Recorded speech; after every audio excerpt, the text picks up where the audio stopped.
claws, but if he continues to swing and smash everything around like that, he may attract a crowd of low-level zombies, which will definitely lead to disaster. He should not have been allowed to do this. His upper body is huge, resulting in a lack of support for his lower body, and his right leg appears to have been broken before birth, and he doesn't move very quickly. Melanie analyzed the situation and took out a bandsaw. It had very sharp teeth and was designed specifically for battle against giant zombies. Now the mutant rushed at her, and judging by his size, he could simply crush her with one blow. Mason started screaming and asked her to quickly run away from there.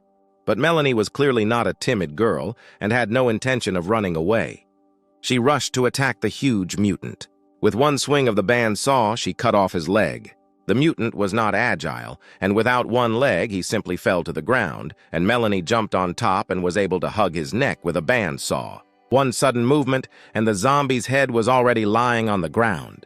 Mason was shocked by what he saw, and would never have been able to believe that a small, fragile girl could do such a thing to a huge zombie, and Melanie had just taken out its core, which was of fairly good quality, from the mutant's body. Melanie got off the zombie and was dissatisfied with only one thing. She had just taken a shower, and now she was again covered in rancid blood. Melanie drew attention to Mason, who was squatting with his back turned to her. She asked why he was so cowardly and what camp he was from. Mason did not believe that this was reality. He ate nuts and thought that this dream was very realistic. He would sleep it off and wake up in his bed. Melanie came closer and took the peanuts from Mason like a small child. Melanie looked at the nuts with bated breath and asked him where he even got the valuable longevity nuts. Mason said that if she wanted some nuts too, she could just ask instead of having to take everything away. Melanie was tired of this frivolous conversation. She put a bandsaw to Mason's neck and repeated her question where he came from and where he found such rare food. The cold touch of the saw and the burning pain that Mason felt when he was cut made him finally realize that it was all real. He introduced himself and said that the peanuts were just a snack that he bought at a regular supermarket. Suddenly, a bullet pierced Melanie's leg. Before they had time to realize it, the pain from the shot in the leg had just begun to reach Melanie, when a whole hail of bullets rained down on them. They hid behind the wall. Mason was terrified. This had never happened to him in real life. Melanie's leg was bleeding heavily, and he said that Melanie urgently needed medical attention. Melanie realized that there were more zombies in this area for a reason. People appeared here. A group of bandits, meanwhile, were discussing from the roof of another building that it was a great idea to lure zombies here so that Melanie would kill them, and then they would profit from easily obtained cannonballs. One of the bandits was a little scared, seeing how Melanie was dealing with zombies, and asked the main one if she would come for them to avenge the bullet in the leg. The boss said that this bullet contained cadaveric poison, and now Melanie's death will not take long. Meanwhile, Melanie's leg began to swell. She realized that it was cadaveric poison. Melanie said that even though her body has evolved and she is now immune, this poison is much more serious than a normal infection, and she may die this time. Realizing this, Melanie began to cry and told Mason that people from Camp 17 were shooting at them. They need the fruit from the zombies that she got. If they meet them, they will definitely kill them. Mason asked in horror what they should do now. Melanie said that she could detain them so that Mason could escape. But what would happen to Melanie? Melanie said that it contains corpse poison, and only penicillin can neutralize it.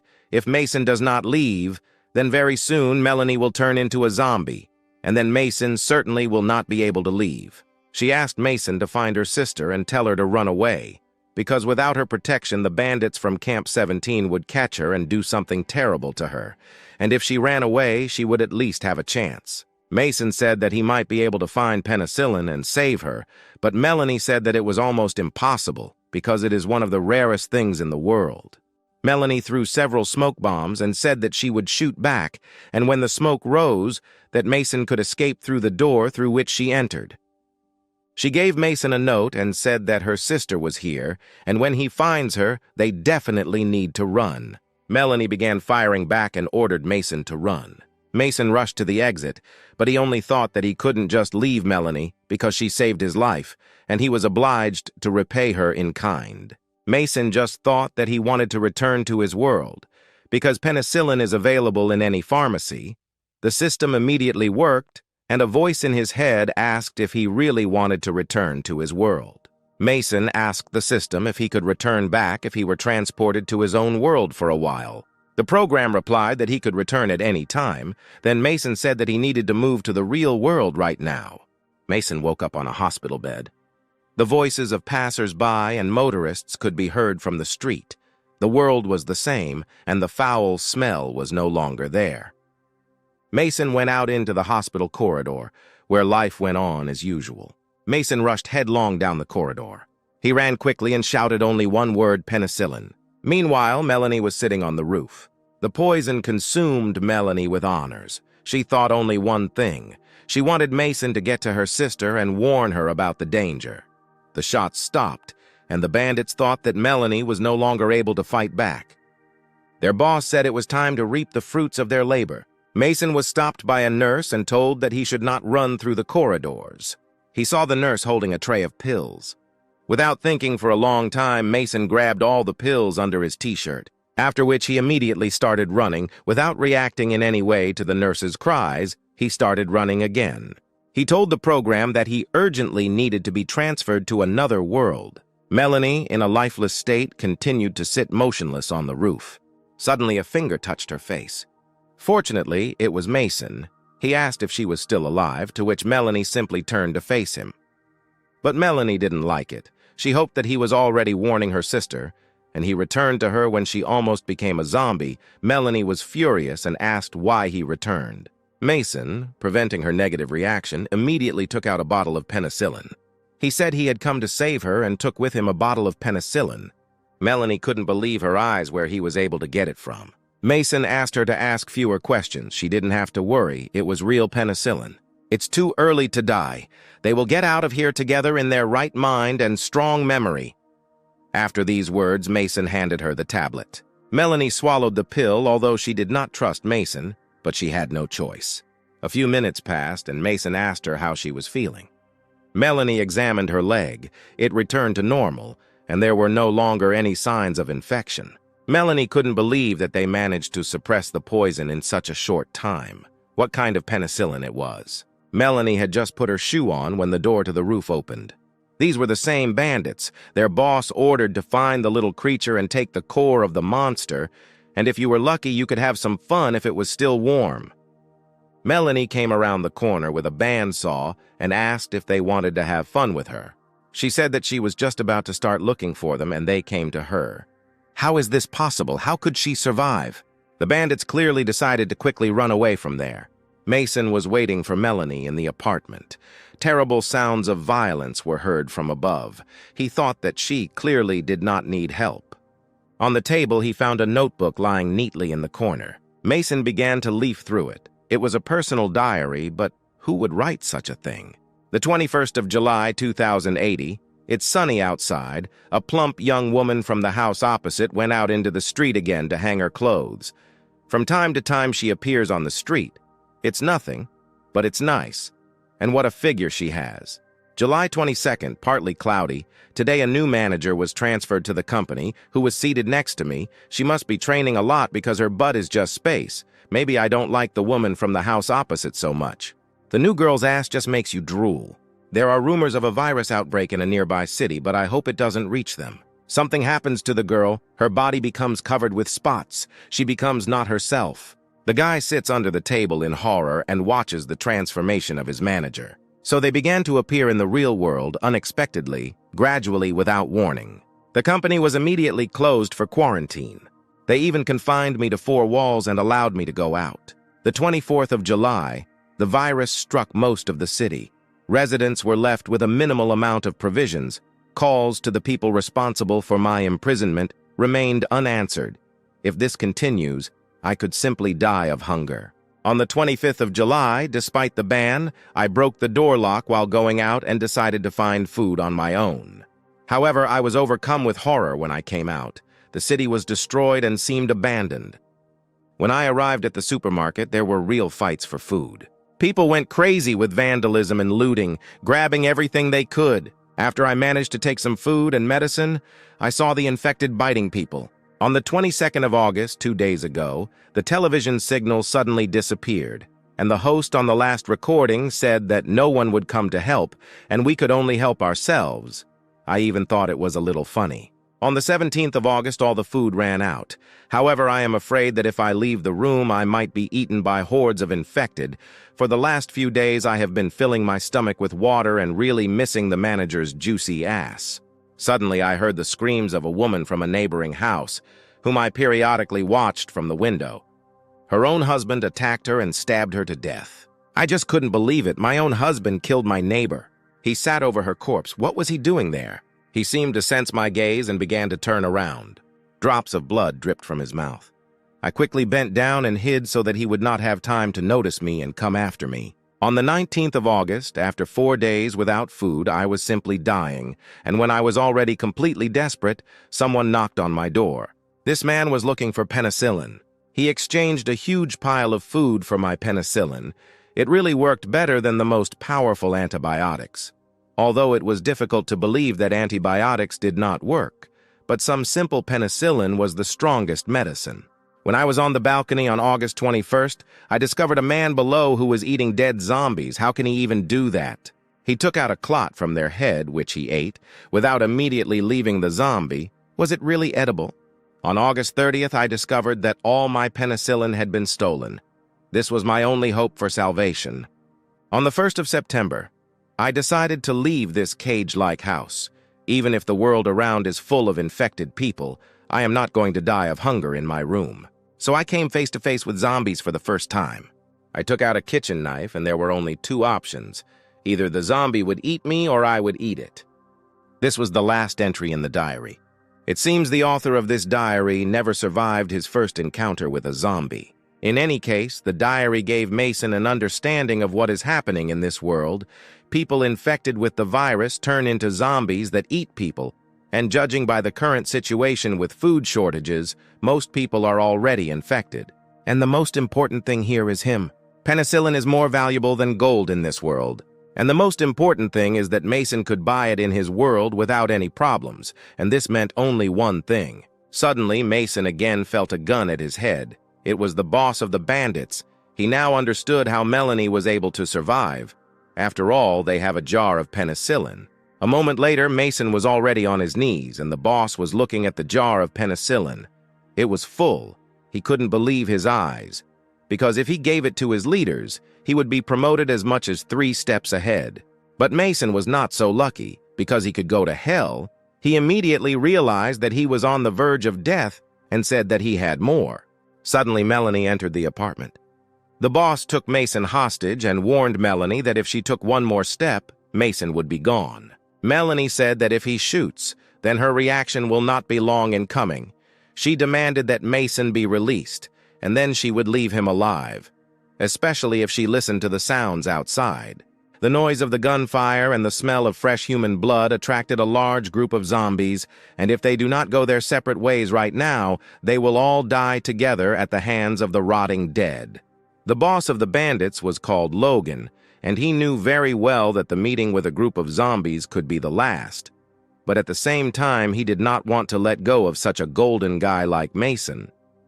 Logan was thinking about what the right thing to do was, and Melanie continued to demand that Mason be released. She killed so many of Logan's brothers he promised revenge. Logan pushed Mason into Melanie, and he released the harpoon and caught on a nearby building.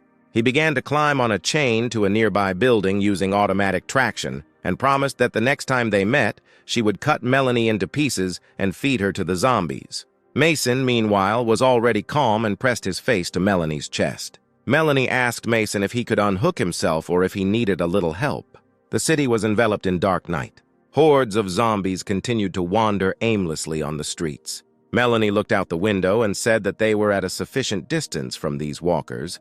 After a little rest, they would hit the road again. Melanie looked with her bright blue eyes at Mason and said that she would like to clarify a few points.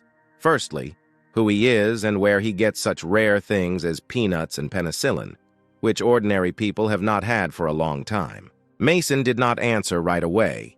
He thought that even though Melanie looks like a very capable girl, she wouldn't reveal her cards for anything, which means that he shouldn't have revealed his cards right away. He needed to somehow evade the answer. Mason sat down on the table and threw Melanie a pack of penicillin.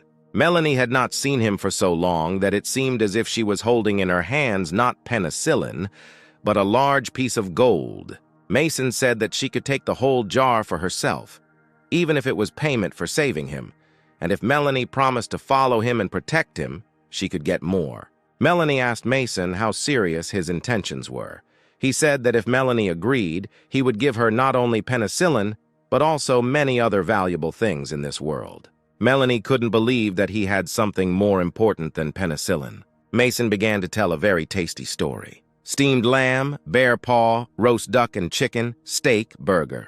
Roast goose, marinated salted duck, chicken in sauce, bacon, canned eggs, jerky, sausage, smoked white belly chicken, steamed pork. Melanie stood and imagined these dishes and her stomach hurt. She asked Mason to stop. She wiped away her drool and said that she would not agree to defend him only for these things, especially since he might turn out to be a person from the camp of her opponents.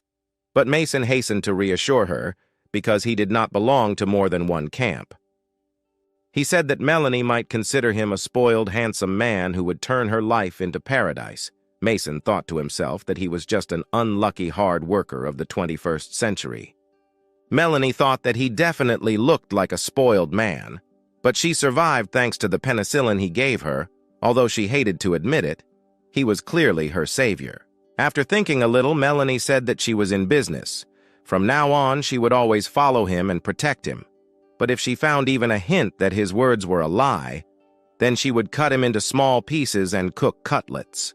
Mason was pleased with himself because he had earned the trust, and now the accompaniment of a beautiful girl, and now she will always be with him, and maybe he will finally have physical intimacy with a real girl. Mason said that now that there was a verbal agreement between them, he would like to ask something, namely what happened to the world. Melanie, like a real school teacher, began to conduct a mini excursion around the world. The cause of the end of the world is a virus that turned normal people into zombies, with an infection rate of approximately 80%, reducing the planet's population from 9 billion to 1, and the remaining people became the walking dead. Zombiecore has both herbal and mineral properties. When directly ingested, it provides the body with a large amount of energy for a short period of time.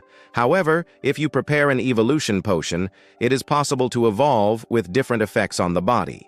Evolution potions are divided into 3 levels.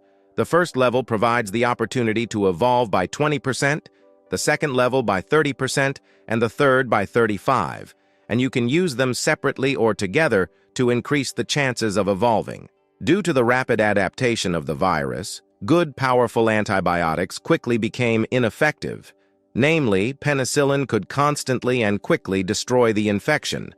But since the microorganisms that synthesize it also mutated, penicillin became a particularly valuable medicine for saving lives.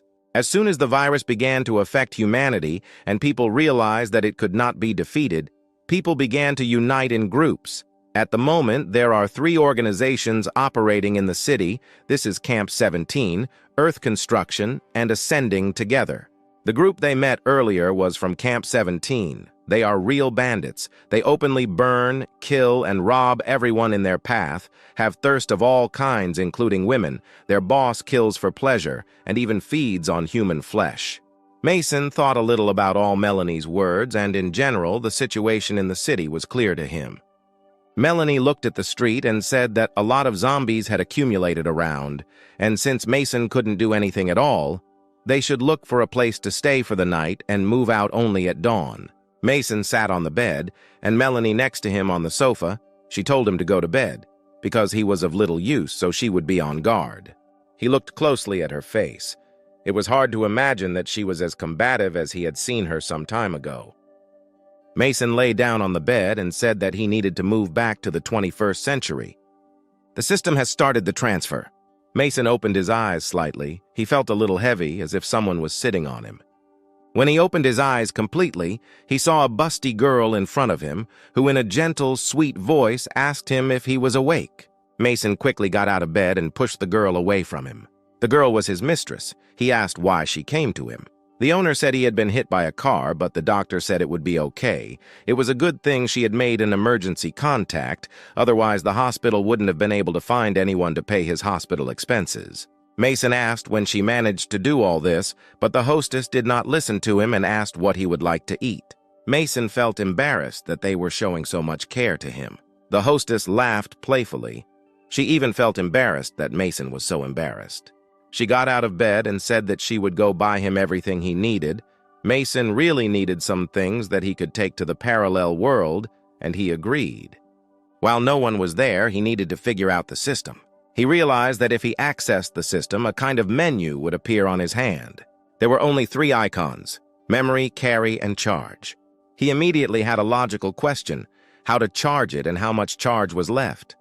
Literally 10 minutes passed, and the girl had already returned, all out of breath from the weight of 2 large bags.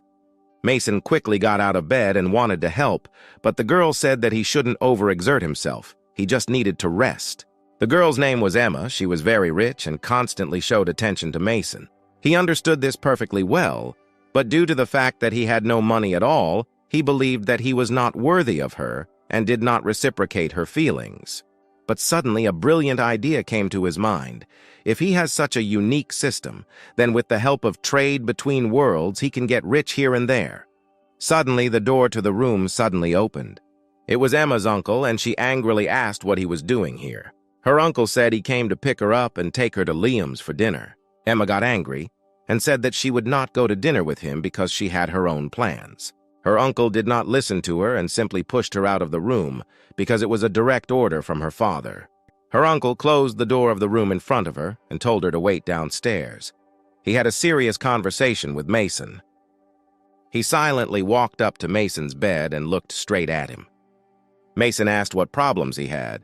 The uncle said that the problem should have been solved by itself. Was it really that the money they offered Mason was not enough? Mason suddenly asked what if he became rich. Uncle thought a little and said that there is a good phrase, a little man always has big ambitions, but he knew everything about Mason. Therefore, he is sure that, having lived his whole life, Mason will never reach the top. However, Mason did not agree with him, and his words sounded to him like a challenge to action. In another world, the sun had already begun to shine. Melanie actively tried to wake up Mason. Mason woke up yawning a little, and Melanie looked out the window and said that the journey from here to their base would take about 1 hour. The streets were infested with hordes of zombies. Melanie boldly walked along the steep roof of the former shops, and Mason followed her in horror, holding on to the wall. After an hour of travel, they stopped at the edge of one of the roofs. Melanie threw a pebble at a nearby building. And from this building, the suspension bridge began to descend, after which they entered the base via this bridge. Mason said the base was very well hidden. From the outside, he would never have known there was anything there. Melanie boldly moved along the corridors of the base, and Mason silently followed her. She entered the room where a completely bandaged girl lay. Apparently she was bitten, and she was all covered in spots. The infection had already begun to completely absorb her body. It was her sister Becca, and Melanie immediately gave her a penicillin tablet, happily telling her that she would get better very soon. Mason asked what happened and why her sister looked so bad. Melanie said that she was wounded by zombies. She went on a raid specifically to get the core of a mutant zombie, which she could exchange for penicillin, but was ambushed. Becca asked if she was okay and if she was hurt. Melanie said that she was fine, and she also brought a friend who got them penicillin, and if it weren't for him, they would never have met. Although Becca didn't see Mason, she immediately thanked him for saving him. He was a little uncomfortable. Because he got these medications quite easily, he was amazed how 2 fragile girls could survive in such a terrible world. Melanie prepared food and handed the plate to Mason. He was very happy about this because they had been on their feet all day. He quickly pounced on the food and began chewing, but he immediately spat out the entire contents into the trash can. Melanie devoured the contents of the plate with pleasure and asked Mason in surprise if he didn't like it at all. Mason almost felt sick. He asked if they always eat this here. He even began to cry a little. Melanie again asked if the food she had prepared was so tasteless. Mason said that they would stop eating such garbage. Melanie replied that she could hardly catch it all from the river. Mason began looking through his pockets and asked Melanie to open her mouth. What Mason put in her mouth was simply delicious. This rich, milky taste is simply divine sweetness. Melanie froze and did not move. Although there was a storm of emotions in her head, Mason waved his hand in front of his face and said that it was ordinary toffee. Melanie finally came to her senses and said it was amazing. He had to have one more piece of candy, and he immediately started looking for it in his pockets. He put the second candy into Melanie's mouth. Melanie greedily closed her mouth and began chewing right with Mason's fingers. It was truly delicious. Mason was already a little afraid of her. She asked if he could get more of these sweets. Now, Mason was careful not to put candy in her mouth and put everything he had on the table. Melanie immediately gave one candy to her sister. The candy melted in her mouth and filled her not only with energy, but also with positivity. She immediately asked where such a treat came from, to which Melanie replied that their friend gave them this candy. The swelling began to slowly subside from Becky's face after she took the pill, and the candy brought back happiness and the desire to live. Mason felt sorry for these girls. They were happy from such simple things.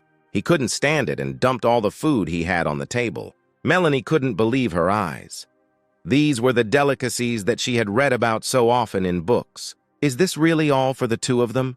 Melanie asked, to which Mason replied that they don't have to worry because he still has many of them. She thought for a while and decided to thank him. She took out a filled bag and handed it to Mason. He asked what was in it. Melanie said that these are all the cores that she managed to collect, and now they belong to him. As soon as she handed him the cores, the seal on her left hand began to burn. Were they somehow connected? Mason agreed to take them, but asked if she was sure that she wanted to give them all away at once. Apparently, it was a very valuable thing. The penicillin he gave them saved their lives, and the same food costs much more, but in the future, she will collect more cores and repay the entire debt. Mason took the bag of kernels and asked if they had a toilet. Melanie said that it was around the corner. He went into the toilet, which was just a hole in the floor, which was clearly very deep. But there was nothing else to expect, so Mason began to implement the plan. While he is alone, it is time to study how the nuclei and the program interact in his body. He brought one core to his hand and it began to be sucked inside. A second later, it completely disappeared. A voice in my head said that the charge was replenished. The transfer possibilities were +2. The total number of transfer possibilities was 3. Mason decided that he needed to recharge himself some more. While he was replenishing the charge over and over again, the nuclei began to spill out of the bag into the toilet. The charge has already been replenished to 9 transfer possibilities. Mason decided that 9 were enough for now, but what about the remaining cores? He looked closely at the bag and was surprised where the rest of the kernels were. Mason looked into the toilet and realized that they had all spilled into the toilet, from which a terrible stench emanated. His face simply turned pale. Mason came out of the toilet so upset that he looked like a ghost. Melanie immediately asked what happened to him, to which he replied that he simply had problems with digestion. Melanie again put the porridge she had prepared on the table and said that Mason needed to eat to regain his strength. Mason didn't understand why they had to eat this again, because he gave them a lot of delicious food. But Melanie said that it was impossible to eat such valuable food every day.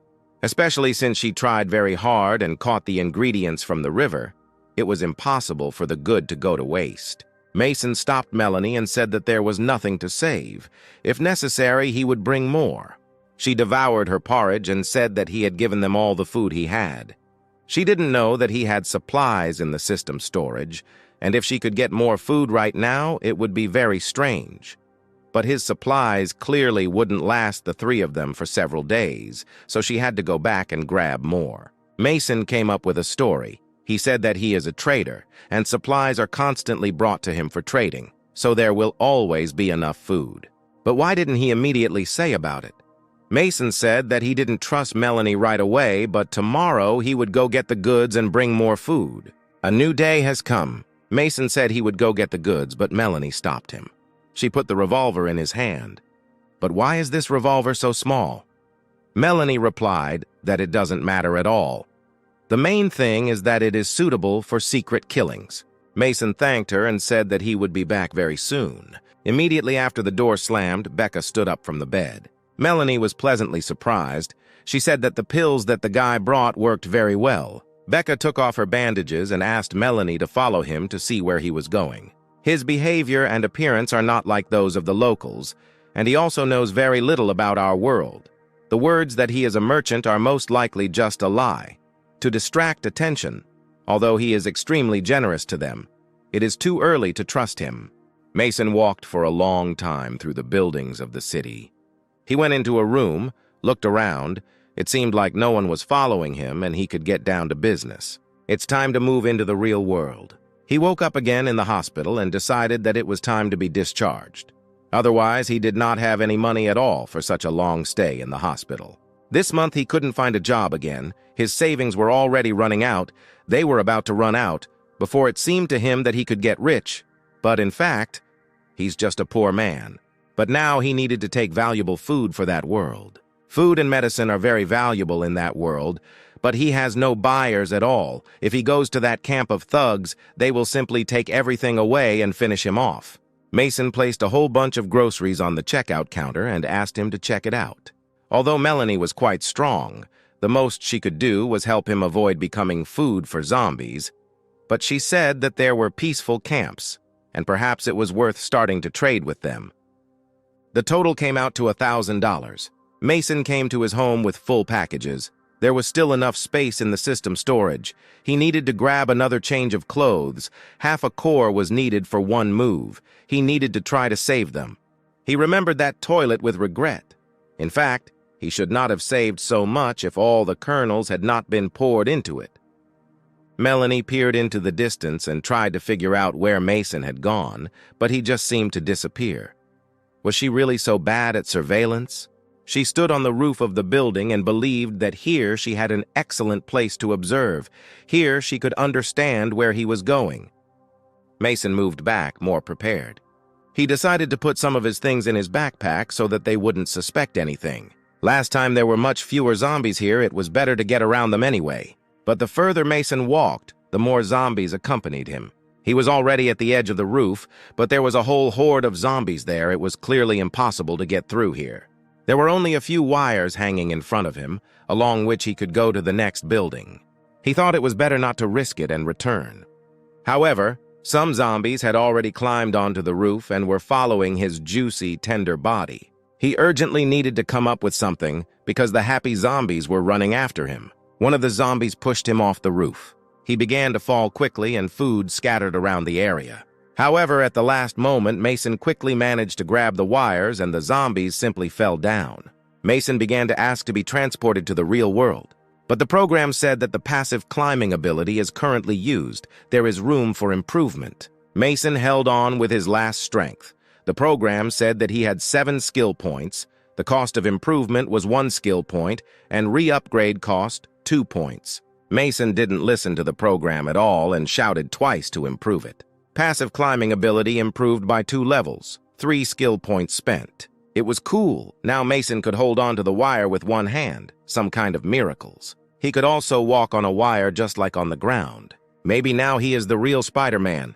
He crawled along the wire, parodying Spider-Man, and Melanie quietly watched him. She thought that Mason was an ordinary sissy, but in fact he is very clever. After all, Becca was right. He is not as simple as it might seem at first glance. Mason finally jumped onto the roof of another building. That road was filled with zombies. He decided to climb higher to find another way to the base. He looked around and decided to climb onto another building. Immediately, Mason began to climb the building's vertical lines. He was wondering if there were any other skills in this system. He wanted to try them out as soon as possible. On one of the floors, Mason stopped and looked out the window. The building was swarming with the walking office dead. They saw Mason in the window and immediately rushed to attack, but the glass prevented them from doing so. He did not climb higher and decided to look at them up close, confident that the glass would not allow them to reach him.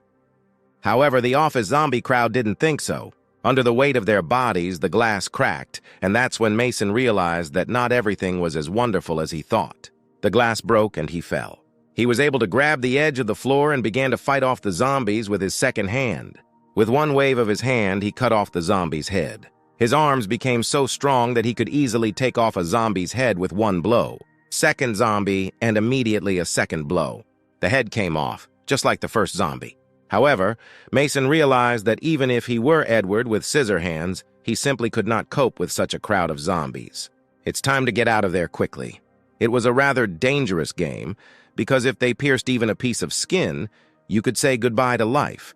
In this world, it was clearly not worth showing off. By the way, it seemed or suddenly became easier for Mason to move around. Where did the backpack with food go? The backpack fell along with all its contents. Mason even began to cry. Why does this always happen?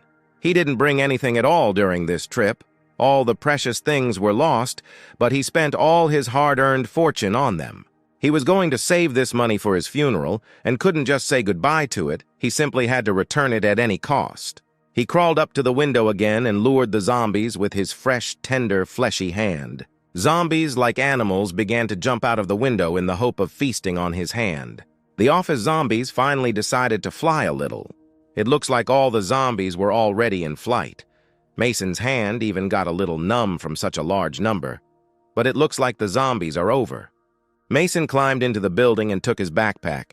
He thought that you shouldn't be afraid of them, you just need to cheat correctly. But something was clearly moving quickly behind him. He definitely saw a red shadow, or maybe he just imagined it. It was not just a shadow. It was not even just a zombie, it was a mutant. Moreover, he was very fast and dexterous, who also wanted to taste Mason. The mutant hovered over Mason, and he had absolutely no idea what to do. Drops of blood from his mouth began to drip onto Mason's face, and after a second of waiting, the mutant rushed to attack. With one blow, Mason flew out of the office space. However, realizing the danger of the situation, he immediately ran away. However, this mutant was not so simple. His speed was enormous, and Mason for him was just another living toy that he could easily dine on. He ran as fast as he could, but the mutant was so fast that Mason didn't even see him coming. If he was transported to the real world, he would be here again when he returned, so it was just a waste of cores. The mutant was already very close, and Mason said that he wanted to spend all his remaining points on improvements. All points are spent. Climbing speed is improved to level 6. Special skills, courage and discretion, and a firm step are also obtained. At the same moment, Mason managed to dodge the rushing mutant. Now he saw all his movements and still managed to dodge attacks. The mutant was still chasing Mason. He spent all his points, and this only equalized them in speed, but he still could not escape from him. Mason hoped that after pumping up his abilities like this, he would be able to pin him down and destroy him, but he wouldn't be able to run at such a speed for long. His strength was quickly leaving him. If you slow down for even 1 second, he will catch up with him and grab his neck to bite. But something had to be done, and Mason came up with a plan. He stopped abruptly, and the mutant was just waiting for this. He could finally feast on fresh flesh. Mason managed to grab a piece of a stick, and he pointed it at the flying mutant. Due to the mutant's enormous speed, the stick entered his body like a knife through butter. She pierced the mutant, screaming in pain, right through. Mason crawled into the soft skull of the mutant in search of its core. And fortunately, he was able to get it. It was shining in his hands because this was his first well-deserved core. He was exhausted from the fatigue of running, but at the same time glad that all this was not in vain. A few minutes later, Mason left the building with a backpack on his shoulder, and Melanie watched him from the roof. She knew very well that this building was simply infested with zombies and could not believe that he managed to get out. Mason didn't notice her, and thought that at the moment he was about the same level of strength as Melanie. Following Melanie's example, he threw a pebble and the entrance to their shelter opened. Mason immediately began calling the girls so that they could look at the new things that he had been able to bring to them with such difficulty. On the threshold, he was met by Becca, who had changed greatly since their last meeting. She was a young girl, dressed in short shorts and a t-shirt that hugged her huge breasts. Mason didn't even immediately understand who was standing in front of him, because when she was all bandaged, he didn't even see her face. The girl winked at him and introduced herself. Did he really not recognize her? She came close to him and began to touch his body, asking where there was blood on his clothes, how he was feeling, and whether he was injured. Becca pressed her breasts against him and began to rub herself against his body. She said that she would rather examine him completely. Mason couldn't even imagine this. Could it be that his dreams were starting to come true? Such a cute girl wanted to fully examine him and even rub herself with her big breasts. He had already begun to think that this world wasn't so bad. She visually examined Mason and said that she found no bites, which means he was really fine, took his hand and asked him to go wash with her because he was so dirty. Mason didn't immediately understand what Becca wanted. He asked again if she was really inviting him to take a shower together. Becca said that there are very few water sources now, winked again and said that they need to save money. Warm water was already pouring over Becky's body. She was the first to enter the shower completely naked, water flowing down her huge breasts, and she was simply luring Mason to join her. He was a virgin, and he could never even dream of something like this. Becca called Mason to her again and again. He asked her if her sister would be against this. But Becca hastened to reassure him because she and Melanie often swim together. Mason kept standing in front of the entrance and could not decide to enter. He quickly took off his clothes and said that if you didn't enter, it would be a clear sign of disrespect, so you shouldn't refuse. He had already approached Becca from behind and wanted to make himself more comfortable. Looking at her tender, young, wet body, drool rolled out of his mouth. But someone grabbed him by the hair from behind. It was Melanie, who was clearly not happy with his behavior. She rudely asked what else he was doing and pulled his head towards her. Mason said that he didn't really have time to see anything, since he had -8 vision since childhood. He couldn't even see anything in front of him. They left the bath, and Mason immediately decided to switch the topic of conversation. So as not to test Melanie's patience, he began to extract everything that he was able to convey from the real world. For a balanced diet, he even brought fruit with him. Melanie immediately forgot about everything that had happened before because she had only seen bananas in pictures. Mason unwrapped one banana for her and said that she could eat it right now and not be embarrassed. He began to push the banana into Melanie's mouth. It passed slowly and quite tightly because she actively licked it with her tongue so that it would fit into her mouth more easily. Mason's thoughts were not at all about the banana, and he continued to slowly shove it into Melanie's mouth. The banana was already quite wet, but in order to feel its taste better and more clearly, she polished it with her tongue without stopping. Finally, a piece of banana broke and remained in her mouth, filled with delight at its sweet taste. Mason closed his eyes and replayed this moment in his head over and over again. A few minutes later, Becca came out of the shower and saw so many products and thought that she was in a dream. Would Mason really give it all to them? It was very expensive.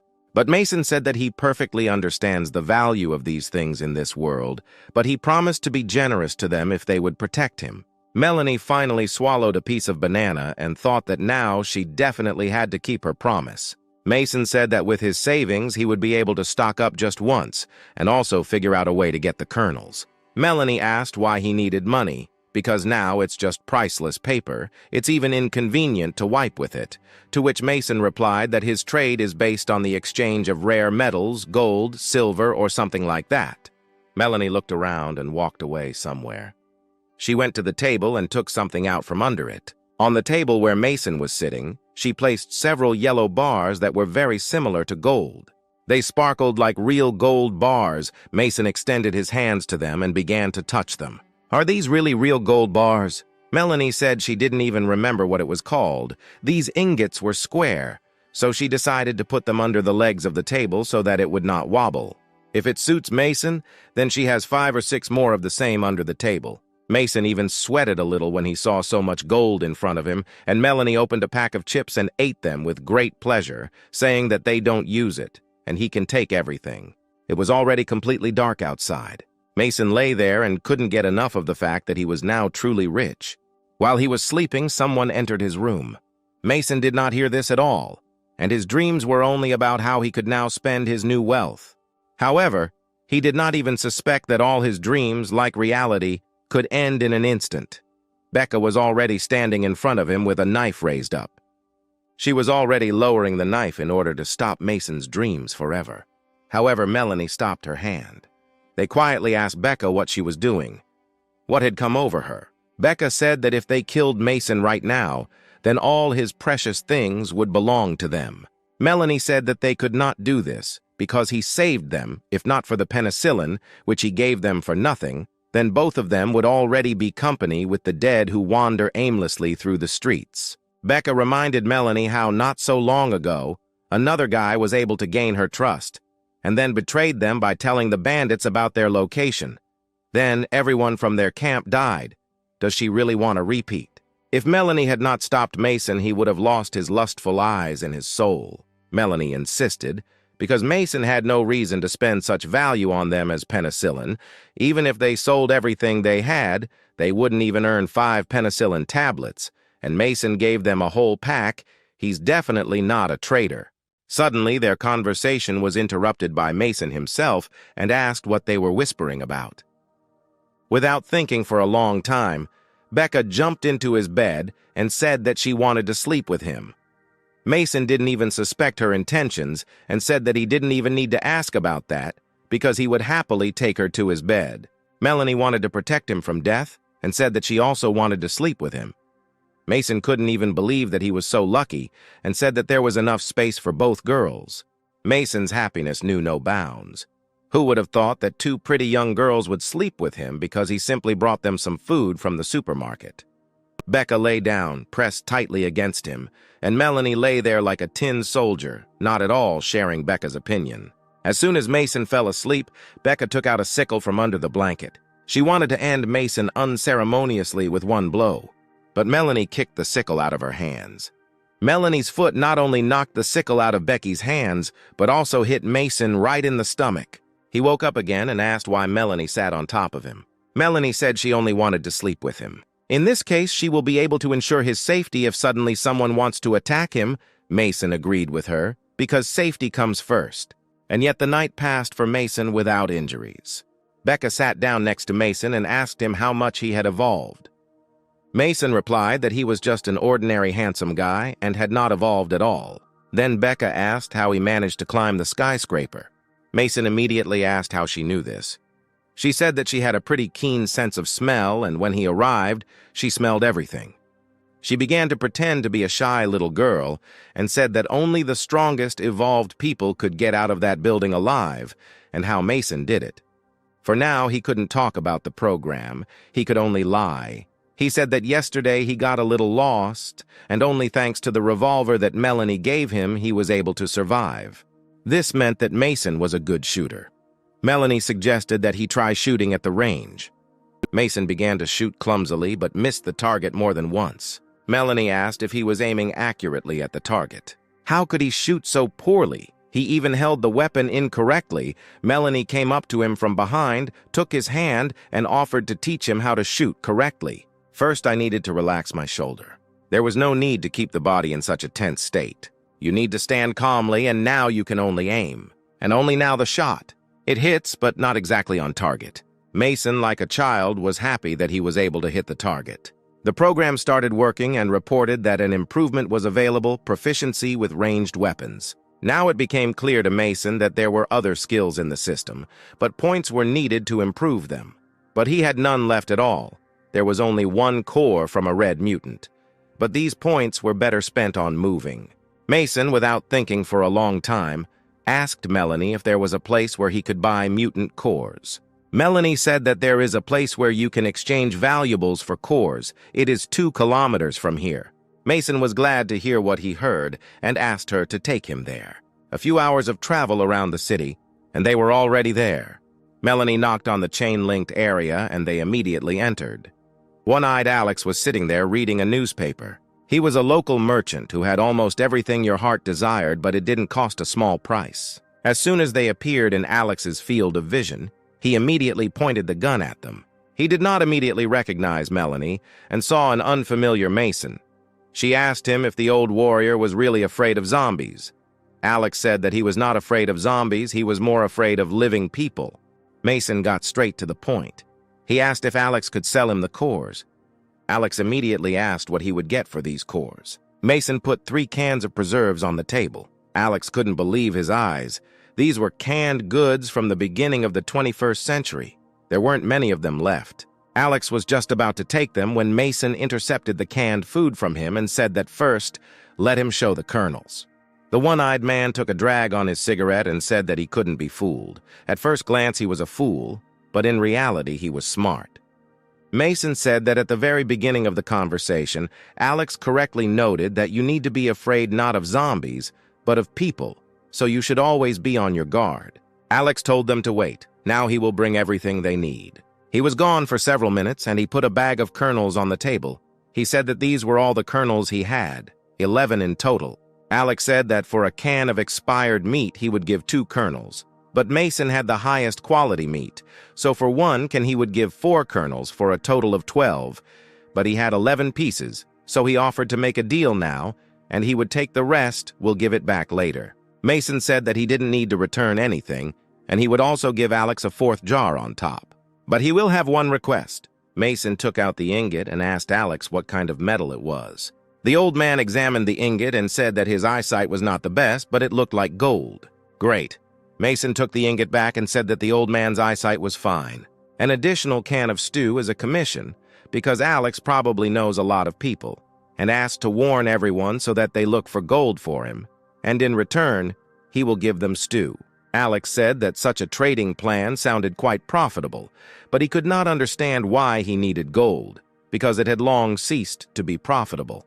Mason told Alex not to worry about this. The more gold, the better. Finally, Mason was able to replenish the charge, and he got 24 skill points.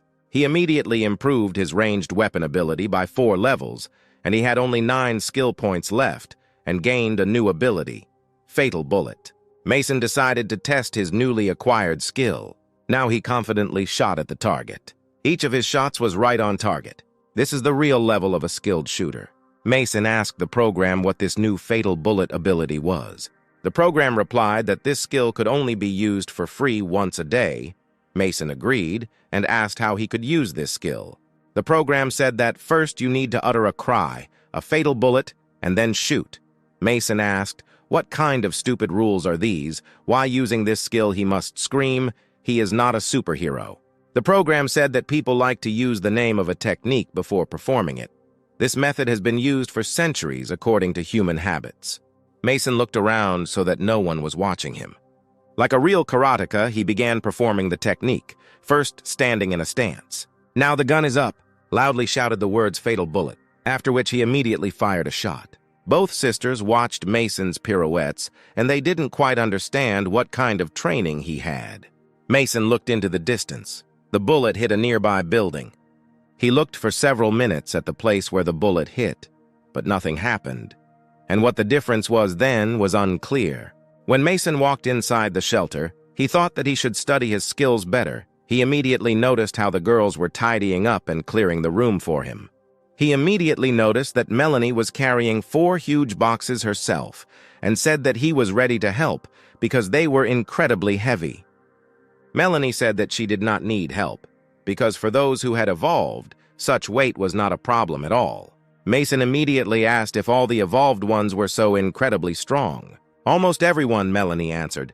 In any case, they are much stronger than ordinary survivors, but those who were able to evolve are very few.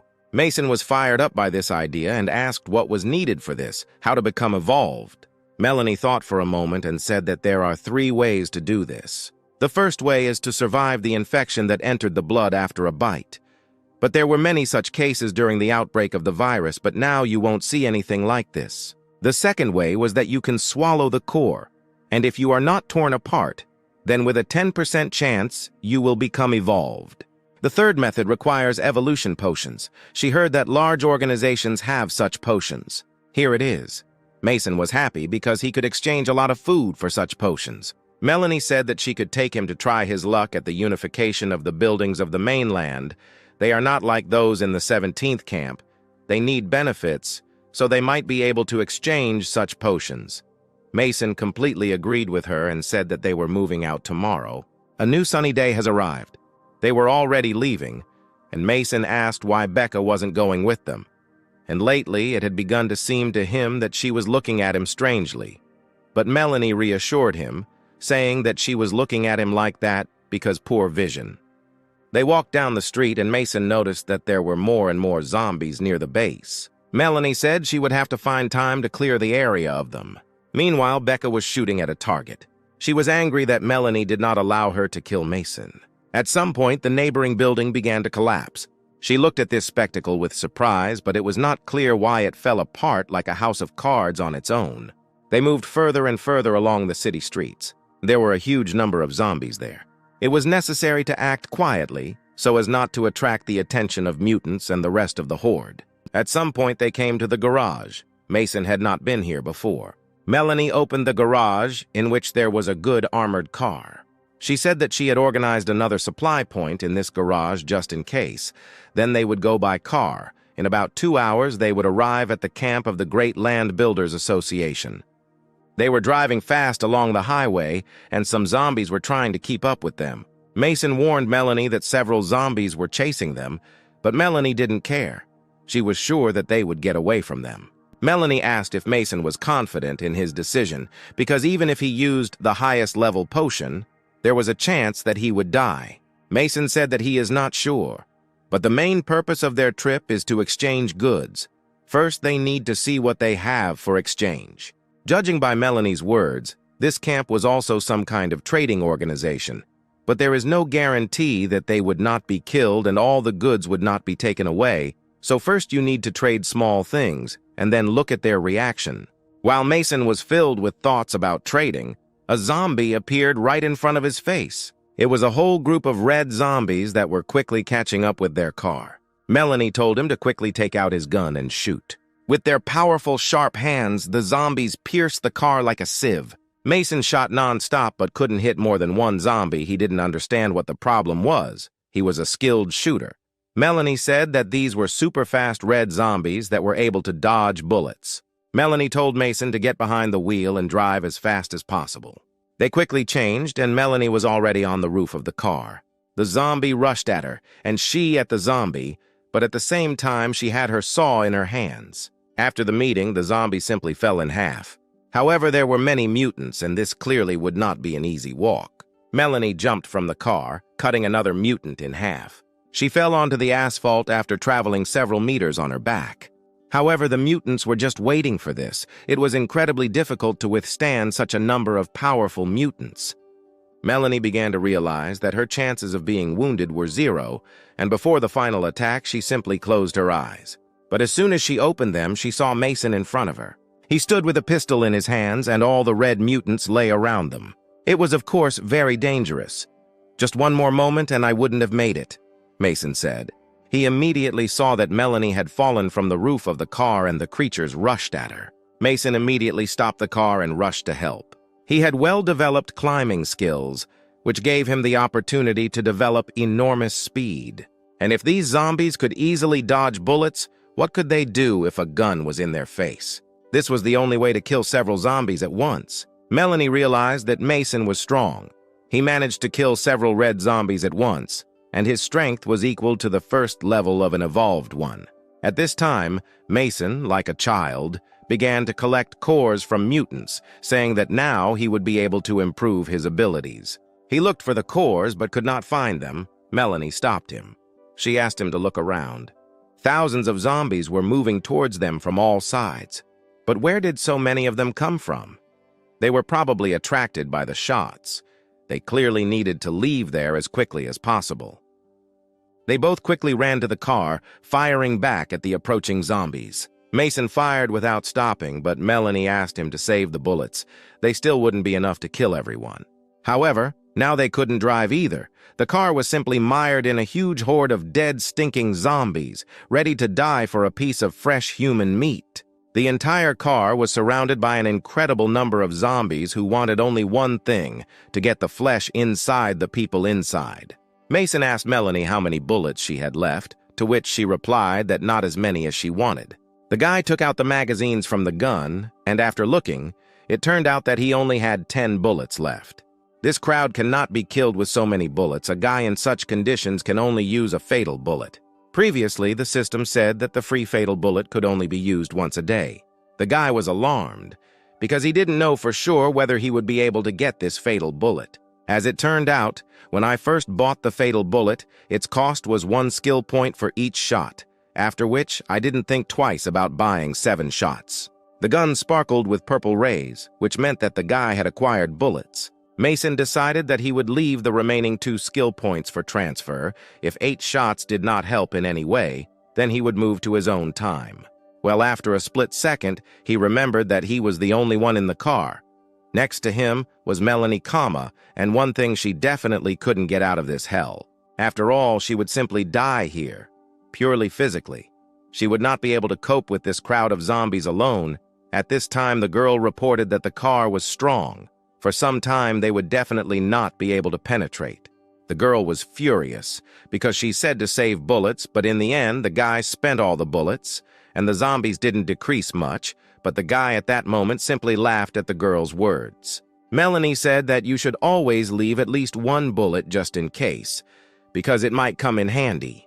But Mason could not understand the girl's words, because how could one bullet do any good? The girl began to say that she always saves the last bullet. I wouldn't want to let these creatures bite me and then turn into a zombie. I need to save the last bullet for myself. In this world, death is at every step. The girl has long been ready to die at any moment. She just wouldn't want her death to be so sad. So she advises the guy to always leave at least one bullet. The guy didn't really react to the girl's word, but just looked at her nervously.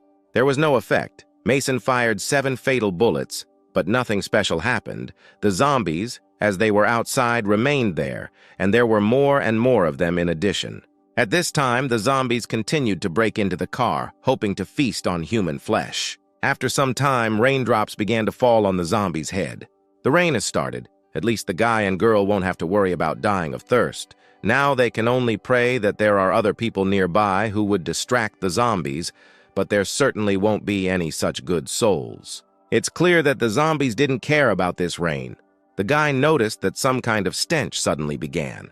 But as it turned out, the water makes the rotten meat on the body soak like a zombie. When it rains, there is always such a stench. As it turned out, the partners came up with a cunning plan. They placed buckets under the roof of the car so that water could be collected there. The buckets were already filled, and they needed to seal the hole in the roof. It's raining quite heavily. The girl hasn't seen anything like this for a long time. If it continues for another day, they might see something interesting.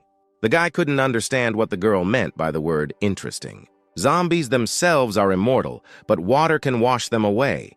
So right now, they are watching the process of zombies standing before their eyes. When water gets on them, their skin swells, so it seems as if they have become living people again. However, this is only temporary. At this time, the rain was not going to stop. On the contrary, dark, thick clouds with rain gathered around the car and a crowd of zombies. They continue to absorb water.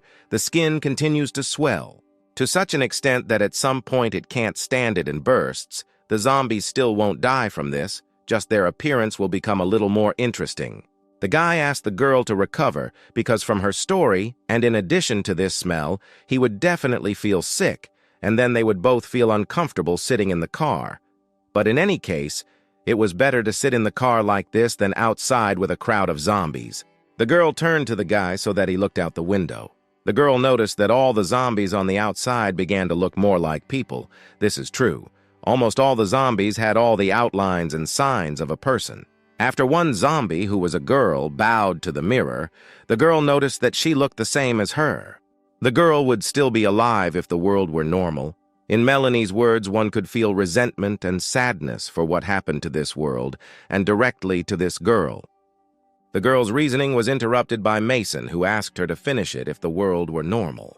The girl was surprised by such a sudden and complex question at the same time. The girl didn't think much about it. If there were no zombies, if the world were normal, then she would. She would like to become a pastry chef. She thought that it was not very suitable for her. Well, the guy had a different opinion. He said that such a profession would suit her. It's not strange, because the guy knew better because he lived and can live in a normal world. A few seconds later, powerful lightning was heard in the sky, which almost illuminated the entire clearing where the girl and the guy were. The guy can't leave Melanie. There must be another way. The guy decided that he would gain strength for the day and then try to use his climbing ability to avoid Melanie right on the heads of these zombies. A split second later, a powerful flash of lightning covered the partners' faces, from which they were clearly slightly surprised. What a dense flash! This area has always been dry. The girl has never seen weather like this here. But the lightning was not going to stop. On the contrary, it took on an unnatural appearance and was directed straight at the car with the girl and the guy. The flash was so bright that the main characters closed themselves off from it. Seconds later, she still reached her target and hit the car. A moment later, dozens or even hundreds of zombies were defeated by the same lightning, causing them to scatter in all directions. After the guy opened his eyes, he saw dead zombies lying in front of him. Such a picture clearly struck the guy almost to the point of losing consciousness. And oddly enough, the zombies were all dead due to such a powerful discharge of electricity. The girl and the guy still couldn't believe what had just happened, because for the first time they saw all the zombies around killed by one lightning strike. Well, even though the zombies were dead, my partner had to clear the road of zombies, otherwise they wouldn't come by car. By the time they finished cleaning, it had already cleared up. They were most likely still a little shocked by what had happened. The guy was indescribably glad that they were able to survive under such circumstances, but the girl was also incredibly happy. At this time, they reached some huge gate. At the top of the post, a man told his partner that a car was approaching and he needed to report to the guard, after which the partner went to report. And at this time, the guard himself was sleeping soundly, together with two luxurious girls. And against the backdrop of all this, the man shouted for the guard to wake up, because the car was at the gate. Although the guard, straightening his pants, went out into the street and complained about who had come here so early, the man asked permission to find out everything. Opening a small gap in their mouths, the man ordered everyone to get out of the car. The main characters approached the gate. The man said that he had not seen them before and asked where they would be from, also adding whether they were looking for shelter. Mason said that they were traders. They came to exchange very valuable things, and at that time the girl simply watched and was silent. The guard at this time, throwing his coat over himself, said that you should get the goods and he will look at it. The man provided the guard with the guy's goods for exchange. He looked with interest at the canned food that the guy brought. He unpacked the product with the hope of trying it. But the girl was indignant at this man's behavior because they had not yet received anything in return. She could not understand why on earth he was already opening it. But Mason interrupted the girl and said that it was okay. The man would just try the product. He asked her to try it quickly and tell him how he liked it. The man said that the guy is smarter than he seems. The man devoured a juicy piece of meat, while one of the men present looked at it all and was clearly hungry. The man decided to try again. He took a sip. At this time, the men standing next to him asked him how a comma even tasted and choked on their saliva because they were not only hungry, but most likely died of hunger. The guy took another spoon. The girl was again outraged by the guy's behavior. She thought that she had had enough of everything because he was close to eating the entire jar. The man didn't understand what it was. He took a couple of spoons, but it was already over. He said that he couldn't even taste the product. But the guy said that it was okay that he had more and handed over the canned food for the man to try. A few minutes later, several empty cans were already lying on the table, in which there was nothing at all. The girl was furious with this because the man had already eaten 8 cans. She asked if he knew how many good things they could exchange for them. With a swollen belly, the guy said that he had eaten quite well. Then she added that he leaves the broth for the men standing nearby. A split second later, they began to fight over this broth, not literally, which looked very strange and absurd from the outside. The man said that the canned food is quite tasty. He orders to notify the head of the city about the guy and the girl. He is great to notify the head of the city. After which, the man ordered him to follow him. After which he led them to the estate where there were a lot of people. It felt like they didn't feel zombies outside in this place. At this time, someone asked, or people did not want to look. Someone said that their product was of the highest quality.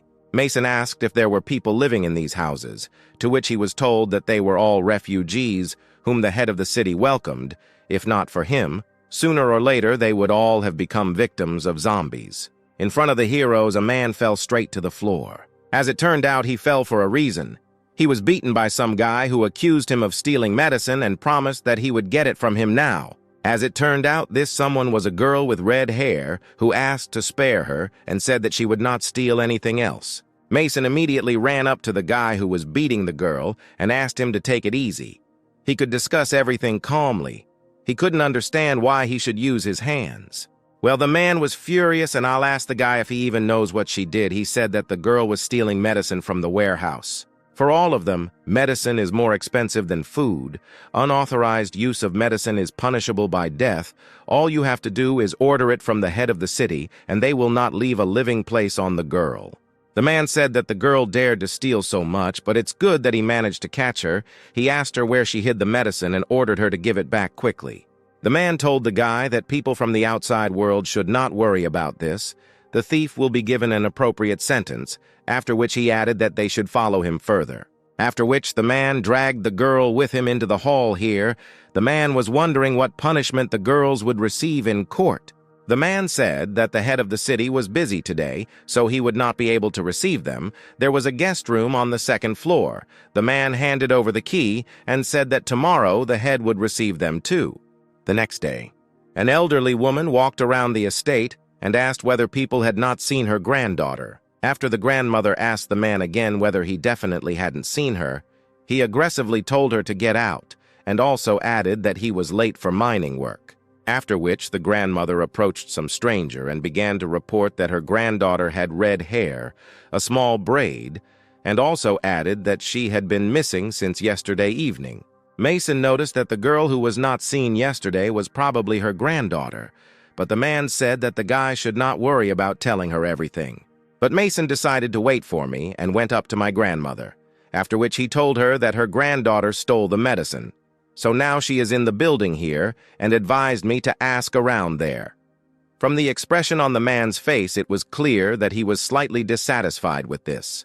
The grandmother began to blame herself, arguing that the girl had stolen medicine to cure her illness. If anyone needed to be taken into custody, it was her. She believed that since she was taking these medicines, she should be judged. But the guy's dialogue was interrupted by a man who said that they needed to go, otherwise they would be late for the meeting with the head of the city. The man entered the building and reported in his head that the merchant named Mason had arrived. At this time, the head was eating and told him to come in. Entering the room, the guy saw in front of him 5 guards, the head of the city, and 2 women sitting near the head, and at that time he was eating. The guy said that he was exactly that merchant. The man said that his principle of trading is that he only exchanges with people he knows, but according to the canned food security, what the guy brought was very good. The head asked whether it was really true. Mason said that he also had fresh canned meat, and everyone who hadn't tried it liked it. He added that the head could also try it. A few seconds later, canned food was brought on a tray. He opened the can, after which he threw in all the canned food at once, and not as the man at the post did, who ate it in small pieces with a spoon. The head began to chew. Well, let's make a strange movement. He instantly grabbed all the canned goods at once, which could not but surprise everyone present, after which he squeezed the canned food and began to eat them, to be honest, like some kind of pig. After the man lived, he said that this was simply delicious. This meat is tens of thousands of times better than what he usually eats. He asked how many more cans the guy had. He takes everything and gives in exchange everything he wants. It is clear that the guy was delighted with such news and also added that the head understands the product. The man insisted that the guy say what he wanted in return. The guy was brief. He said that he needed cores, an evolution potion, and also gold. But the cornerman clearly did not understand what gold was, after which a subordinate ran up to him and began to explain what gold actually is. A few seconds later, the man with a smile on his face said that of course he would have gold, because in this world, it is one of the most unnecessary things. The head ordered the man to go with the guy to the warehouse, pick up the goods, and collect for him what they give in return. But the guy interrupted the head and said that he had one more request. It's clear that the head didn't understand what request the guy was talking about. Mason began to say that yesterday a girl stole medicine from his warehouse. Now she is in the building here. The guy said that he would give him 3 times more medicine as compensation for losses. He only asks to let her go. The head asked his subordinate whether it was really true, what happened, that this really happened, and also added that the thief had already been taken into custody. The judge sentenced her to prison. The head thought, since the guy is ready to compensate their losses 3-fold, then the head remains in the black. After the deal is completed, security will take the guy to the courthouse to free the girl. The guy thanked the head. The subordinate gave the guy a box and said that here was what he asked for in exchange for goods in an equivalent quantity. 10 gold bars, 100 cores, and 2 evolution potions. Now the guy has hundreds of cores, and he can pump up a bunch of abilities, but now the first thing you need to do is go to his time and exchange this cream for money. Although the guy, I don't know how much it all costs, but now he's definitely rich. The man also provided the guy with comma sheets and let me know that there was an order for the girl's release, and he also added that he would escort the guy to the courthouse. But the guy couldn't figure out where Melanie was. He suspected that she was already waiting for him at the entrance. And at this time, people in the square gathered and looked at something very alarmed, and fear was visible in their gaze. Legs covered in blood were visible to everyone present. It was clear from the people that they were really scared. The guy couldn't understand why there were so many people at the entrance to the courthouse. At this time, the man was trying to somehow make his way among these people. He believed that people had nothing to do. Apparently, they were given little work in the mine. He promised that tomorrow he would definitely tell the head to increase their hours. Well, some voice said that there was no need to drive anyone away. After some stranger said that it was he who told the people to come, the man immediately fell silent and fell into a slight stupor. The stranger said that let people see what awaits them. Whoever decides to illegally appropriate the property of the head of the city, everyone present must learn a lesson. Low people who do not belong to the evolved ones can survive in their world only thanks to the generous help of the head of the city. Everything that is in the city belongs to the head. Using anything unauthorized and without permission is a crime, and also punishable by death. And at this time, the same grandmother who was looking for her granddaughter was roaring with all her might. Intuitively, the guy guessed that the body in the square was the same girl who stole the medicine. The guy instantly became enraged by what he saw and by the realization of who was in front of him. At this time, the grandmother did not stop writhing from incredible pain inside. The guy was even more furious. He could not understand what kind of jokes the stranger was making. He was at the peak of his anger. He was ready to tear everyone and everything in this square to pieces. Mason approached the stranger and grabbed him by the jacket, after which he asked whether human life really means nothing to him at all, and also added that the girl stole medicine to cure a loved one. That's all. The stranger said that this was the first time he had seen the guy. He must be a merchant living outside, after which the patience to get to know each other ran out, and he grabbed the guy by the hand. As expected, the stranger twisted the guy's hand. It was clear from the guy that it was not only unpleasant for him, it was also painful. A split second later, the stranger literally dislocated the guy's arm, which couldn't help but hurt. He winced in pain. Not getting acquainted, I communicate that since the guy is not local, he forgives him for the first time. As it turned out, the stranger was the chief judge, whose man was introduced to the guy and said that he was indeed a merchant who had come to them from outside. He was here for the first time, so I don't know the rules. He asked to forgive him. The chief judge asked the guy or whether this girl, that is Mason, had to go with him. The guy saw a tied-up girl in front of him. Fear was visible in her eyes because she didn't know what would happen to her next. The guy was alarmed and slightly scared. He asked what they did with the girl.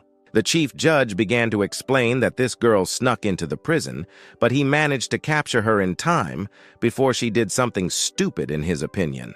It seems that the girl is very angry with the chief judge for ordering the girl's death. So he is wondering whether to let her go free. After some thought, the chief judge said that he believed that she should simply be killed.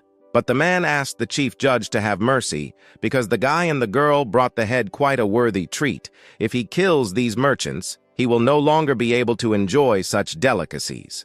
But the man said that in this case it is enough to leave the sound of only one. The guy's patience ran out. He asked the system to use all the cores for charging. The system reported that these cores were enough for 3 improvements, after which the guy said that he wanted an improvement. The improvement is complete, the level is currently 7, but the system also detected a bodily injury on the guy. The cost of regeneration is 50 skill points. After the system asked whether the guy wants to use skill points for treatment, he firmly and decisively answered yes.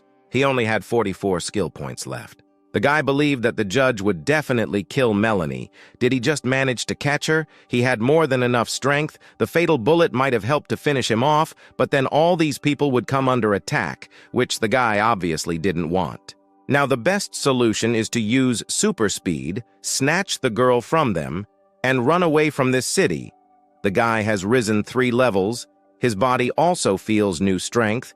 He believes that this is enough to escape. He asked the system to activate the ability of high-speed climbing, after which, in the literal sense of the word, at super speed, he approached the girl to pick her up. All this time, the judge had a very cool and confident face. In a split second, the guy snatched the girl from the men, thereby dropping them to the floor and started to run away. The guy did not hide his joy at what he had just done, and told the girl that they would immediately get out of here. The guy easily jumped over the building, which looked more like a tower, thereby getting out of the city. The guy liked the fact that he could use his power even longer. The guy told the girl not to worry because they would soon be outside. And in a few seconds, the guy had already jumped over the huge wall around the city. The jump was so high that they stayed in the air for several tens of seconds. The guy landed on the ground in time because he was just at the limit. He believes that they are already far away, and they will not be able to track them down. Having come to her senses, the girl immediately began to apologize to the guy, arguing that she had caused him problems. But the guy didn't really listen to her at that time, but only thought about how dangerous it was. But Mason asked the girl not to say that. She did everything right. It was his fault that he didn't take care of everything earlier. He just wasted so much time. But who could have known that they would act so quickly? It was the girl who was to blame. She was too weak. If only she could gain time, the girl still believed that she was to blame for everything. The guy asked whether this supreme judge was strong, to which the girl replied that he must be an evolved 5th degree. Well, since the guy was not particularly in the know, he asked whether the 5th degree is a powerful force. Melanie confirmed the guy's word. All evolved people start from the 1st degree, and it is very difficult to move to the next level. It took her 10 years to reach the 3rd degree. In each camp, there are high-grade evolved, which is responsible for security, but 5th degree evolved are rarely seen. It is said that a 10th degree evolved is so strong that it can destroy an entire city with one blow. The guy didn't think that there were people with such phenomenal power, but he thought that he could control this world since he had a system. And at this time, the same judge was approaching his partners, whose intentions were clearly not the best. She immediately warned the guy, but the judge was too fast, and the guy did not have time to react, after which the man dealt him a powerful blow from his knee directly to the stomach. The man began to beat the guy almost to death. His blows were not only strong but also accurate. He aimed right at the guy's face. And at that time, the girl could not do anything. She simply shouted the guy's name. Defiantly holding the guy's bloody head in front of him, the man angrily asked whether he allowed them to walk. The guy was lying covered in blood on the ground. The girl nevertheless decided to somehow help the guy and began to approach the judge. As expected, the judge was able to quickly react to this and hit the girl right in the stomach. A few seconds later, the man was holding the girl by the throat, and at that moment she begged him to let go. As it turned out, the guy was conscious and began to reach into his pocket for the potion, after which he drank it. Turning around, the room was clear that he was surprised by this action of the guy. Unimaginable things began to happen to the guy. He let go of the flask with the potion. The girl little believed that he had spent the potion at that moment. But the man only laughed at this because he was sure that this would not really help the guy. After a few seconds, he started laughing even more. The guy's stomach apparently twisted sharply. He was writhing in incredibly indescribable pain from drinking the potion. The man said that he had never met people dumber than the guy. He asked her, the guy really thinks that he will evolve and will be able to defeat him. Even if the guy manages to evolve, in the man's eyes, he will just be a slightly stronger bug. In the man's opinion, the guy will die soon anyway, which will exhaust himself even more. Is it really better to take a mortal risk and try to defeat the man? The guy is like a pathetic insect that is about to die, but is still trying to fight for life. This is a downright interesting case. At the moment when the guy was writhing in pain, he began to remember his past. How he stood in front of some man who scolded him for always getting into fights. The man was already tired of repeating to the guy that you need to get along with your classmates. But the guy said that if he is offended, he will always give back. He remembers how someone hit him right in the face. Most likely it was his dad who was furious because he told him to stop fighting at school. He ordered his son to stop embarrassing him. The guy explained that he was teased for not having a mother. At this time, the man simply remained silent as if he had not heard anything. He also recalled how his boss once told him that starting tomorrow he might not come to work. but the guy couldn't understand what was wrong and what he had done wrong. But he told the director that there was nothing strange in the fact that the boss invited an employee for a cup of coffee. He could not understand why the guy meddled in their affairs. It was better for the guy to learn properly. The guy remembered the same way as when he walked along a dark street with his things. At that time, he saw how some hooligans on the street were pestering his then-not-yet friend Emma. At that time, the guy approached them from behind and asked what they were doing here. One of the hooligans told the guy to mind his own business and then pushed him away. A few minutes after the fight, the all-beaten and scratched guy was holding on to the hooligan's leg, and he at one time told him to let him go. They thought he was like a mad dog, and one of them suggested leaving here, otherwise the police would come running. The last words of the hooligans were that the guy should no longer come into their sight, after which the girl ran up to the guy and thanked him for helping her. She said that she would take him to the hospital. It seemed that he had serious wounds, but he said that there was nothing wrong, they were just scratches. Finally, the guy only said that Emma should hurry home because the area is unsafe. The girl ran up to him and stopped him. She noticed that he had a suitcase, so he had nowhere to live. She also added that her family was just giving him an apartment and invited him to come see them. The guy had already agreed to the girl's proposal. After a few minutes, he was already sitting in the apartment at the table and gorging himself on all sorts of things. The girl was clearly glad that the guy came to her, and it was clear from the guy that he was happy. And at this time, the man switched from the girl to the guy and put his foot on his hand. The judge called the guy a half-dead dog. He believed that he apparently failed to evolve. But at that time, the guy was somewhere indescribable, and the monotonous voice of the system reported that soon the guy would completely lose his mind. Because he was stuck in a loop and his endless memories, the chances of evolving with the help of a second-level potion were too small. Apparently, it was all over for this candidate. His data was still not the most outstanding. Now all that remains is to find a new candidate. All their numerous attempts have been unsuccessful. Perhaps they are simply destined to die. Then Emma asked the guy whether it was delicious, to which he answered, and that even a girl with very culinary skills could open her own restaurant. A girl will always be happy to cook for a guy as soon as he says so. These words made the guy a little embarrassed. The girl remembered that during the day she took a cake from a popular store nearby and stood at the table to bring it. She began to cut him a piece, telling him to try it. He said that it was very tasty. The girl heard that their pastry chef was the winner of an international award. And at this time, the guy remembered that Melanie told him that she wants to become a pastry chef, but she thinks that this is not very suitable for her. But the guy suddenly became wary. Emma couldn't understand what happened to the guy because a second ago he was joyful, but now he seemed to have fallen into a stupor. The guy feels like he forgot something and can't remember it. And at this time, the judge grabbed the girl on his shoulder. She told him that if he wants to kill, then let him kill now and waste time. But he replied that he would kill her for me. They would give him a scolding if there was not a single seller of things left which the mayor of the city liked. Besides, according to the man, the girl has a cute face. You can cut off her limbs and give her to the head to have fun. Such words are clearly not something that surprised the girl, but she was simply at a loss. At this time, the man was grabbed by the leg by a guy who was still able to evolve. The guy was more alive than anyone else. He exuded very strong energy. The man clearly did not expect this. The guy told the man to stand, after which he grabbed him by the coat and with the help of it began to seem to rise towards the man. A split second later, the guy delivered a powerful blow to the man right in the jaw. The blow was indescribably powerful. And on top of that, it is very accurate. The guy's strength was so strong that the man literally pierced the ground with his face. The girl was clearly glad that the guy did not die, but was also able to save her. The man lay unconscious and covered in blood in the rubble.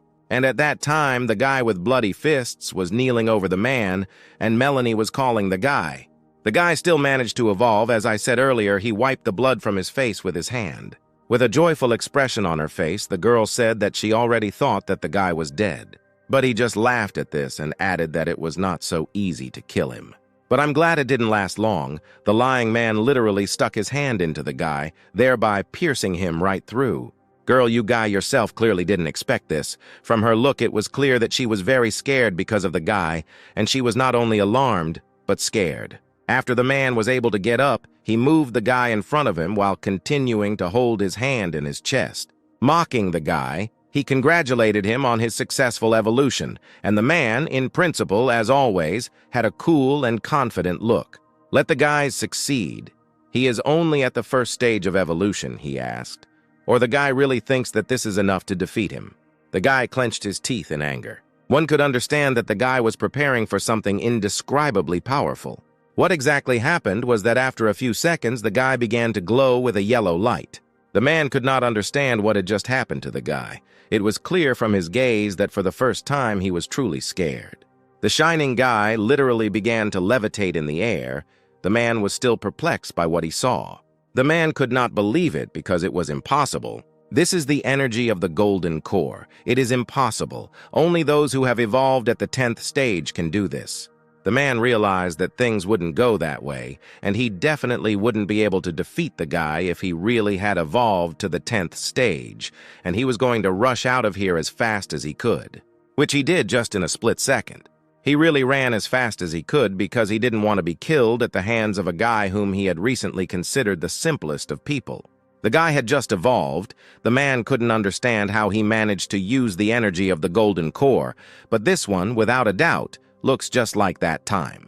At this time, the guy was already completely covered in this yellow glow and pointed his hand directly in the direction of the moving man. After the guy pointed his finger in the direction of the man, it shone bright yellow and some kind of magical ball was formed. But the man did not suspect anything at that moment because he was only thinking about how to escape. Yellow, better than energy, rang out in the middle of the forest. He blurted out everything that came his way. It is clear that after a few seconds, the beam reached the man himself. He literally began to disappear from the face of the earth. It was better to put a huge crater after yourself. This battle will clearly go down in history. And at this time, the head felt something. He felt the energy of some familiar person 5 kilometers from here, was someone strong heading towards his city. At this time, and in the 17th camp, their boss also sensed something. In the alliance of help from climbers, 2 girls also sensed this incredible power. And at this time, the guy, exhausted, began to fall to the floor. A girl immediately ran up to him and told the guy to hold on, and also added that she would bandage his wounds. After a few seconds, it turned out that the guy's blood was too big, and the girl couldn't stop the bleeding. A split second later, the guy's body was covered as if by some kind of shield. It is clear that the girl was surprised by what she saw because the blood suddenly stopped. The girl lifted the guy up and said that he should hold on. Now she will take him to the doctor, after which they went, in fact, to the doctor. And at this time, the head rushed to the scene of the incident where he felt the energy. Well, when he arrived at the place, oddly enough, he didn't see anything, and the energy disappeared abruptly. The head could not understand why such a strong, evolved one suddenly entered into battle near his city. He hopes he did not come after his soul, although if you think about it, he is a simple entrepreneur, so he could not cross the path of those evolved at the expense of the 4th stage and above. They went somewhere as if to a warehouse. The girl started knocking loudly on the door and screaming for them to open it as soon as possible. She literally broke the door off her feet, thereby pushing away the girl standing in front of the doors. Oddly enough, the girl fell and thrashed. She was clearly not happy with what the girl did.